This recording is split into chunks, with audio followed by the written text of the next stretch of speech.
হ্যাঁ ভাইয়া, আমাকে হাঁসের মাংস দাম তো 250 টাকা। 250 টাকা দিব ভাইয়া। জি। এই যে আমি এখনই দিচ্ছি। আচ্ছা টাকাটা ঠিক আছে, দেখে নিলাম আগে। আচ্ছা আচ্ছা, আপনি কয় পিস পাবো? ভাইয়া সবকিছু মিলিয়ে হচ্ছে 5 পিস পাবেন, অর্থাৎ 5 পিস হাঁসের মাংস পাবেন 250 টাকায়। তো আমি দেখাচ্ছি কি কি থাকবে। আচ্ছা আচ্ছা যেমন এই যে 1 পিস হাড্ডি দিয়ে দিলাম, প্রথমেই মন ভেঙে দিলাম হাড্ডি দিয়ে। আচ্ছা এরপরে দিব হচ্ছে কি একটা লেগ পিস ভাইয়া, আচ্ছা মানে লেগ পিস কিন্তু সবাই পাবে না, বাট সলিড মাংস পাবে। আচ্ছা এই একটা সলিড মাংস, আর একটা দিয়ে দিব এই যে হাড্ডি সহ মাংস। এই যে দেখতে পাচ্ছেন ভাইয়া, গিলা খাবেন না গলা খাবেন? আপনার যেটা ভালো লাগে একটা দেন। আমি গিলাটাই দেই, অনেকে পছন্দ করে গিলাটা, যদি আমি রাখি।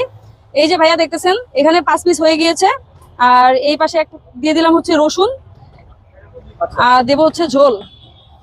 এখানে 250 টাকার হাঁসের মাংস ভাইয়া, পাতি হাঁসের মাংস 250 টাকা, টোটাল সবকিছু মিলিয়ে জিলিয়ে থাকবে 5 পিস। আচ্ছা, এটার সাথে আর কি আছে? এটার সাথে রয়েছে খোলা জালি পিঠা আর চাউলের রুটি, 20 টাকা করে পার পিস। আর এটা খেতে হলে চলে আসতে হবে, হাঁসের মাংস গরুর মাংস খোলা জালি পিঠা খেতে হলে চলে আসতে হবে আগারগাঁও নতুন রাস্তা পরিসংখ্যান ভবনের পাশেই সোনালী ব্যাংকের এটিএম বুথ আছে, বুথের একেবারে সামনে। আমার নাম আসমা আপু।